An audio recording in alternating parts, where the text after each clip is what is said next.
Hello investors, it's Zil from Equitymaster bringing you investing insights to make investing simple and easy to learn. To stay updated on investing trends and the latest developments on Indian markets, don't forget to subscribe to this channel and like this video. In today's video, I'm going to talk about India's Navratna stocks. You see, the success of Mughal Empire under Akbar was due to his famous 9 gems, Navratnas. It refers to the 9 eminent personalities who served as advisors to Mughal Emperor. These individuals were considered the most brilliant minds of their time and were instrumental in developing various aspects of India under the Mughals, including administration, culture, military, and art. In a similar fashion, there are Navratna companies in the stock market that stand out from their counterparts in many ways. Navratna firms possess the power to carry out significant investments worth up to Rs 1,000 crores without requiring authorization from the central government. A public sector enterprise in India that has been bestowed with Navratna status is important to the country's economy and are regarded as distinguished PSUs both nationally and internationally. These businesses are granted autonomy in areas including capital expenditure, investment in joint venture or subsidiaries, and human resource management after being named Navratna. There are currently 25 Navratna companies in India. Let's look at some of them. Before we move on, please note this video is for information purposes only. It is not a stock recommendation and should not be treated as such. There is no opinion or view on any stock covered herein. With that disclaimer out of our way, let's get started. The first Navratna stock on this list is Hindustan Aeronautics. The company is engaged in the business of manufacturing aircraft and helicopters and their repair and maintenance. The company highly depends on contracts from the Ministry of Defence. It serves various clients including the Army, Navy, Indian Air Force, Indian Coast Guard and Defence Research and Development Organization. HAL plays a strategic role in India's defence program, being the only Indian company having specialization in aircraft manufacturing, maintenance and related services. Latest developments about HAL suggest that it may be moved to the Maharatna status by the end of this year.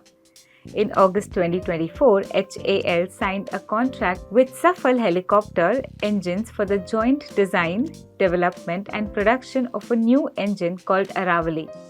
The company also has a massive procurement order worth Rs 26,000 crore for 240 aero engines for Su-30 MKI aircraft.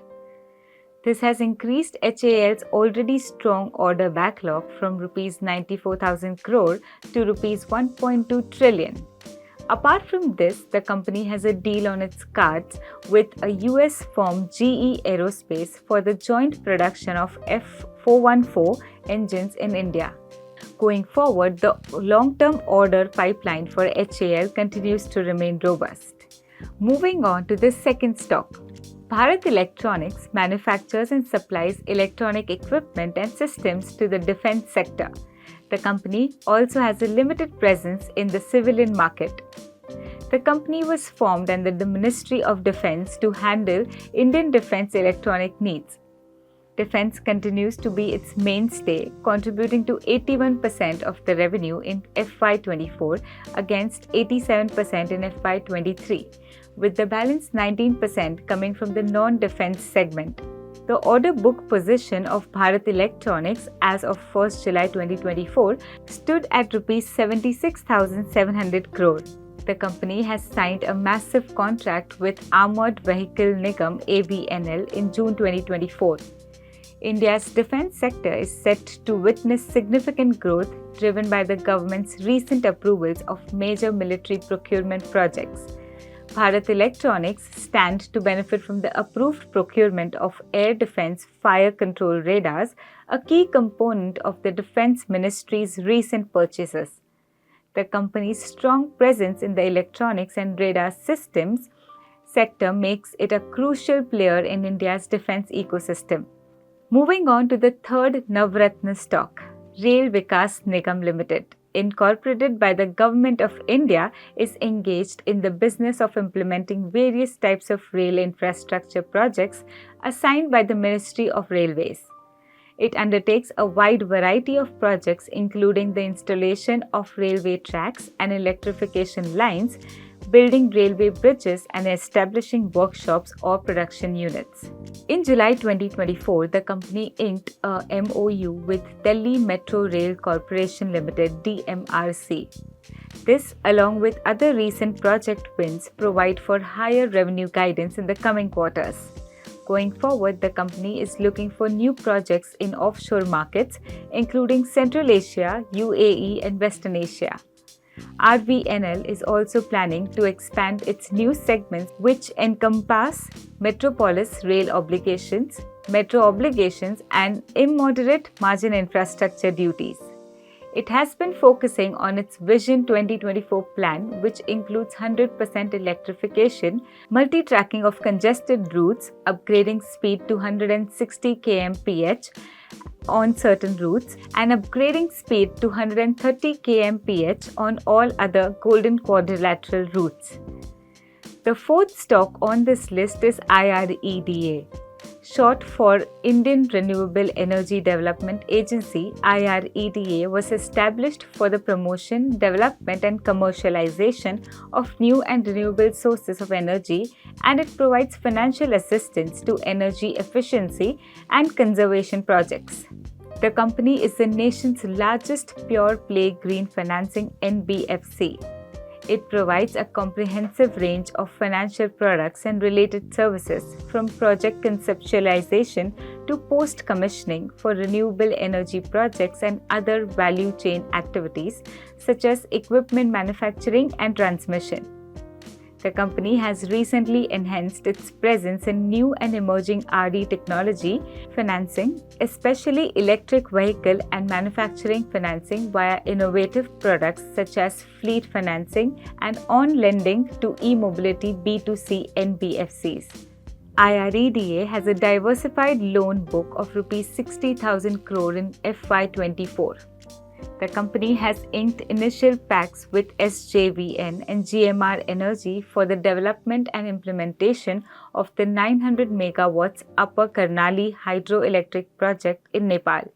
The project holds strategic importance for IREDA as it will help harness Nepal's vast hydropower potential while reinforcing IREDA's dedication to renewable energy development. Going forward, the company aims to meet the evolving needs of renewable energy developers, aligning with the government's target of 500 gigawatt of non-fossil fuel-based power capacity by 2030. The last stock on this list is NMDC. NMDC is engaged in the exploration and production of iron ore along with diamonds, the production and sale of sponge iron, and the generation and sale of wind power. The company was established in the year 1958 as a fully owned government company under the administrative control of the Ministry of Steel. It's one of the most profitable ones among the Navratna companies.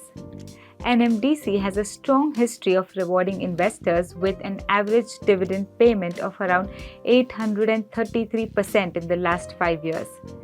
NMDC registered the best ever yearly physical performance by producing 45 million tons of iron ore and selling 44.4 million tons.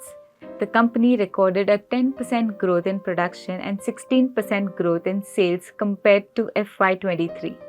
It translated into a strong financial performance, earning a revenue of Rs 212.9 billion in FY24, which is a 21% increase from FY23. Strategic financial planning and pricing mechanism led to a net profit of Rs 56.3 billion. For FY24, NMDC's EBITDA stood at Rs 87 billion, representing a 28% growth from the previous financial year. Going forward, the company is gearing up to deliver 50 million tons of iron ore in FY25. The company is investing in capacity expansion and new infrastructure to augment production capacity from existing iron ore mines, while also developing the NCL JV mines. As India's largest iron ore producer, NMDC's growth trajectory mirrors the infrastructure sector's progress. The state-owned miner is readying strategies for its next phase of growth. So these were some of the Navratna companies to keep on your radar. Navratna firms are the backbone of India's economic progress. Their noteworthy contributions to India's economic growth stems from their large-scale investments, promotion of innovation, and provision of superior goods and services.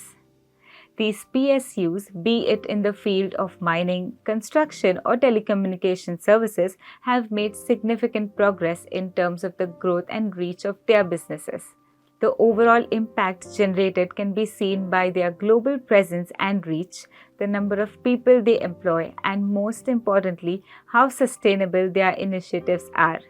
While the Navratnas have adopted certain digital ventures that have increased their overall reach, they still need to use the technologies to their maximum potential in terms of improving their overall productivity and delivery.